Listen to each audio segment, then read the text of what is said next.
Hello everyone. Our today's topic is learning and maturation. So today we will learn about learning. What is maturation? What is the difference between learning and maturation? And what are the characteristics of learning? So we will start with an example. Once a child was playing with a matchbox. He took out the matchstick and accidentally he lit the matchstick. So what happened? His finger got burnt. So the child threw the matchstick.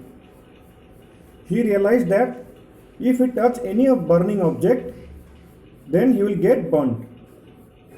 तो बच्चे ने क्या सीखा कि कोई भी burning चीज़ या object को अगर वो टच करेगा तो उसका फिंगर जल जाएगा, तो वो फ्यूचर में कभी भी कोई बर्निंग ऑब्जेक्ट टच नहीं करेगा. उसने ये सीखा कि जो फ्लेम था उस फ्लेम के वजह से उसका फिंगर जल गया. So he learn something and learning has taken place. उसने कुछ सीखा. सो आज का टॉपिक है learning and maturation. What is learning? Learning is desirable change in behaviour by direct और indirect experiences, by practice, training और activity. It is an acquired behavior. Learning takes place in a situation or in an environment. तो learning क्या है? Learning एक change in behaviour है. Suppose आप classroom में अपने बच्चों को पढ़ा रहे हैं. आप क्यों पढ़ा रहे हैं? So that there will be a change in his behaviour. वो कुछ अच्छा और कुछ नया सीख सके. Every day in day to day life child learn from direct and indirect experiences. Learning also takes place through practice, training और activity. Activity means learning by doing. Learning को हम एन एक्वायर्ड बिहेवियर बोलते हैं क्योंकि ये behaviour हम acquire करते हैं, धीरे धीरे हम सीखते हैं ये बिहेवियर. लर्निंग हमेशा एक सिचुएशन में होता है और एक एनवायरनमेंट के अंदर होता है.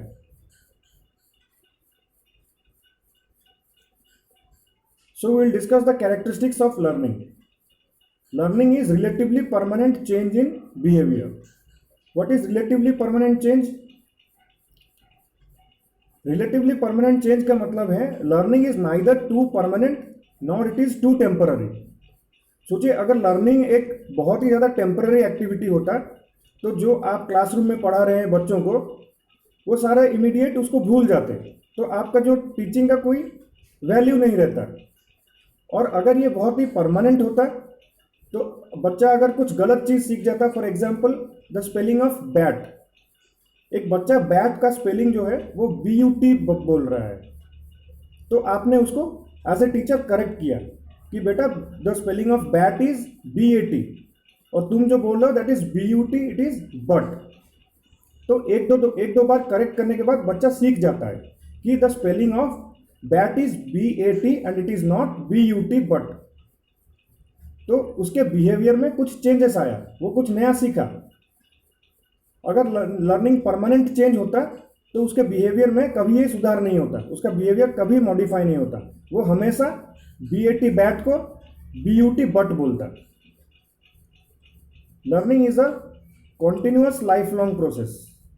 Learning is a continuous process. It takes place from birth till you are alive.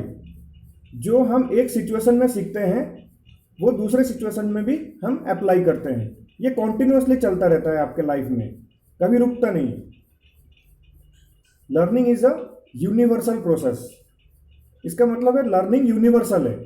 वो किसी को डिफरेंशिएट नहीं करता है. It do not differentiate between rich, poor, colour, caste, creed, religion. It takes place whoever one can learn. It just require a good environment and a situation. Learning is purposive and goal oriented. Learning क्या है? Purposive है. Learning का एक purpose होता है. आप जो भी क्लासरूम में पढ़ाते हैं बच्चों को एक पर्पस से पढ़ाते हैं और उसका एक गोल होता है. जैसे आप लेसन प्लान में आप पढ़ाने जा रहे हैं द मीन्स ऑफ ट्रांसपोर्ट, तो आप लिखते हैं कि by the end of this lesson the children will understand what are the means of transport. तो ये गोल हो गया. और बच्चों का जो चेंज इन बिहेवियर है वो क्या रहेगा, वो सीखेंगे मीन्स ऑफ ट्रांसपोर्ट के बारे में, उनको नया नॉलेज, नया नॉलेज मिलेगा, उनको कुछ स्किल्स मिलेंगे। तो knowledge is acquiring of new knowledge and skill also. It is purposive and it is goal oriented. Without goal learning cannot take place and without purpose learning is useless. Learning is a product of activity and environment. Activity का मतलब है learning by doing, करके सीखना। Environment is the atmosphere that you get at your home, at school, at your neighbourhood, in your community, in your society. तो learning is a product of activity and environment. Activity के through हम बच्चों को बहुत कुछ सिखा सकते हैं। जैसे लर्निंग बाय डूइंग, वो खुद करेंगे और खुद सीखेंगे, उससे उनका बेटर डेवलपमेंट होगा, मोटर स्किल्स में डेवलपमेंट होगा, उनका नॉलेज में डेवलपमेंट होगा, नया स्किल्स सीखेंगे। Environment is a very important factor. एक अच्छे एनवायरमेंट में लर्निंग अच्छा होता है, इसलिए हम हमेशा क्लासरूम का एनवायरमेंट अच्छा रखते हैं, घर का एनवायरमेंट अच्छा रखते हैं, बच्चों को the best possible opportunities provide करते हैं। So learning is product of activity and environment. It is not a product of heredity and environment. Heredity का कोई रोल नहीं है लर्निंग के अंदर। Learning helps in realisation of goals. आपका जो गोल है that can be fulfilled only by learning. जैसे आपने एक गोल सेट कर लिया कि मुझे टीचिंग जॉब लेना है, तो टीचिंग की जॉब के लिए आपको अच्छा प्रिपरेशन करना पड़ेगा। You have to come across, you will come across many hurdles or obstacles. So whenever you overcome these obstacles, then your goal will be achieved and learning takes place. अगर आपको failure नहीं मिलेगा, very simply you will achieve your goal, then you will not learn new skills and new knowledge. Similarly, बच्चे अगर situation face नहीं करेंगे, उनको एक चैलेंजिंग सिचुएशन नहीं दिया जाएगा, एक बेटर एनवायरमेंट नहीं दिया जाएगा, then it will not contribute towards achievement of their goals of life. Learning helps in adjustment. Adjustment means adjustment with social environment and adjustment within self. So a good learning helps an individual to adjust himself with the society, with the community, with neighborhood, with his friends, with his peer group, and also within himself. Learning takes place in an environment और situation. मैंने ये पहले भी बोला था कि learning के लिए हमेशा एक अच्छा एनवायरमेंट चाहिए और एक चैलेंजिंग सिचुएशन चाहिए। सिचुएशन अगर चैलेंजिंग है तो बच्चों का जो है, it will stimulate their senses and they can learn in a better way. और अच्छा एनवायरमेंट में जो लर्निंग होगा, उसका जो इफेक्ट रहेगा that will be for long term. It will be A pleasant experience. Learning helps in growth and development. Learning growth and development में भी हेल्प करता है। Social development, your intellectual development, physical development, language development, it helps in learning helps in growth and development of a child. Learning helps in balance development of personality. Personality क्या है? How a person is mentally, physically, emotionally and socially, that is his overall personality. Learning helps in overall development of a child. Learning helps in attaining teaching learning objectives. आप जो भी पढ़ाते हैं classroom के अंदर, उसका एक ऑब्जेक्टिव होता है। By the end of the lesson, the objective should be fulfilled. If you have taught a lesson and no changes has taken place, no desirable change in the behavior has taken place in the students, then learning has not taken place. Learning is a comprehensive process. Learning एक comprehensive process है। इसका मतलब है learning is a continuous process, it is a life long process. It takes place in a situation, in an environment. Learning is acquisition of knowledge, skills. Learning takes place through practice, through activity, through training, through direct and indirect experiences. Learning is purposeful. Learning is goal oriented. Learning का एक गोल है, एक गोल को सामने रख के हम पढ़ते हैं। या कुछ भी टीचिंग या लर्निंग ऑब्जेक्टिव्स प्लान करते हैं accordingly. So it is a comprehensive process.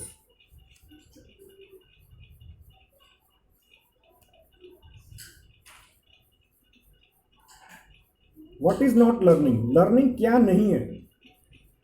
Temporary change in behaviour, जो आपके बिहेवियर में टेम्पररी चेंजेस होते हैं when you are under the influence of anger और फियर और under the influence of medicines, drugs, intoxicants, when you are in fatigue.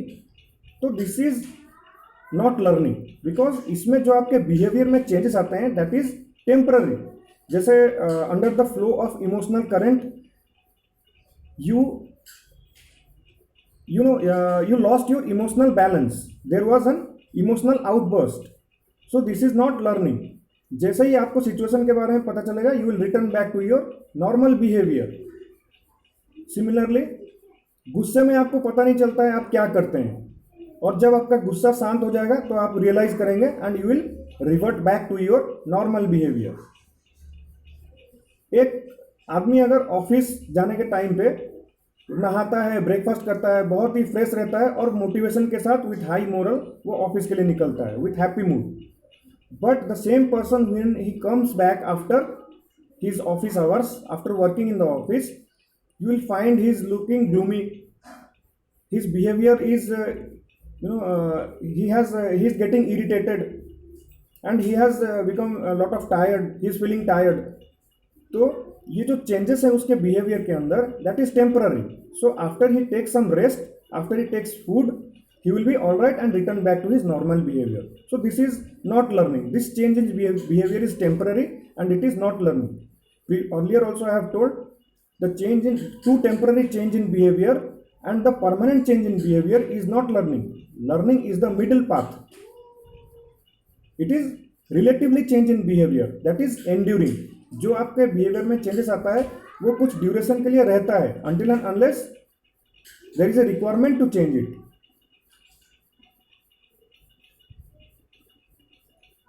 So next is maturation. Maturation क्या है? It is a developmental process. It is a, you can say, biological process or it is a natural process that takes place within an individual. जैसे एक बच्चा है, उसको आप language सिखाएंगे, बोलना सीखेंगे, तो वो तुरंत बोलना नहीं सीखता है क्योंकि उसके अंदर वो मैच्योरिटी नहीं आया है, उसके अंदर वो कॉग्निटिव डेवलपमेंट हुआ नहीं है, इंटेलेक्चुअल डेवलपमेंट, फिजिकल डेवलपमेंट हुआ नहीं है कि वो तुरंत बोलना शुरू कर देगा. वो धीरे धीरे बोलना सीखता है. सिमिलरली धीरे धीरे चलना भी शुरू करेगा. तो मैच्योरेशन एक बायोलॉजिकल प्रोसेस है जिसमें आपके जो फिजिकल डेवलपमेंट और mental development becomes mature after you pass the different stages of growth and development. Maturation is influenced by heredity and environment.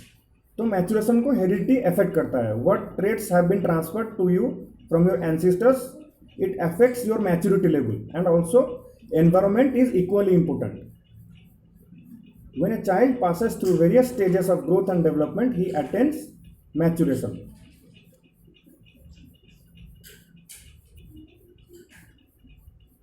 Maturation helps in learning process.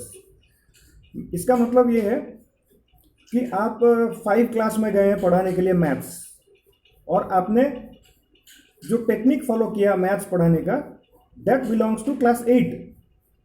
The level of technique that you followed is very abstract.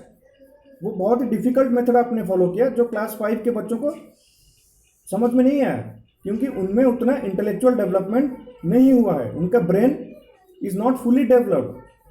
तो learning तभी हो पाएगा जब आप उनको उनके as के according पढ़ाएंगे. So maturation helps in learning process. Maturation do not take place by direct और इनडायरेक्ट एक्सपीरियंसेस, ट्रेनिंग, प्रैक्टिस और एक्टिविटी. जैसे हमने प्रीवियसली डिस्कस किया कि learning takes place by direct और indirect experiences.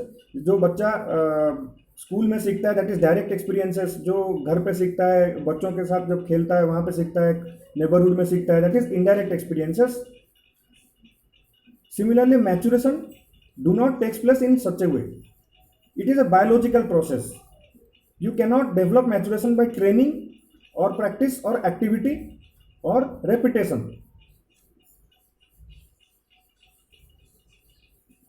Learning is a process. तो हमने discuss किया learning is a process means there is a drive, there is a goal, and in between you will get hurdles और obstacles. You have to cross this obstacles to reach your goal. Drive क्या है? Drive एक force है which always energises your behaviour, जो हमेशा आपके behaviour को maintain करता है to attain your goal. Goal कैसे सेट होता है? According to your needs. आपका नीड है you want a respectful job, to get social respect, to get satisfaction, but बीच में जो ऑब्स्टेकल है that is you have to qualify in the teacher eligibility test. This is the obstacle. तो अगर बीच में ये ऑब्स्टेकल नहीं होता then you have the drive, you have the motive and you easily get your goal, then learning will not take place. क्योंकि आप में कोई बिहेवियर चेंजेस नहीं हुआ, आपने कोई सिचुएशन, चैलेंजिंग सिचुएशन फेस नहीं किया, आपने कोई आप में नॉलेज और स्किल्स डेवलप नहीं हो पाया, बिकॉज आपको जो सक्सेस है वो इजीली मिल गया। So without obstacle learning is very difficult to take place. May be first time में, फर्स्ट अटेम्प्ट में आप फेल हो गए, you met with an failure, but you made several attempts, you made a strategy, you changed your techniques, and finally you achieved the goal, you got the job, you got the teaching job. So the challenging situation which you faced, the various change in techniques which you made, it led to change in your behavior. आपके behaviour बेहतर होता गया, आपका methods बेहतर होते गए, जिसके बाद सो ये जो सिचुएशन में आपने सीखा इसको आप दूसरे जगह भी अप्लाई कर सकते हैं when you face the similar situation. So learning has taken place. Without block और obstacle learning cannot take place. Let us see this diagram. In this diagram you will find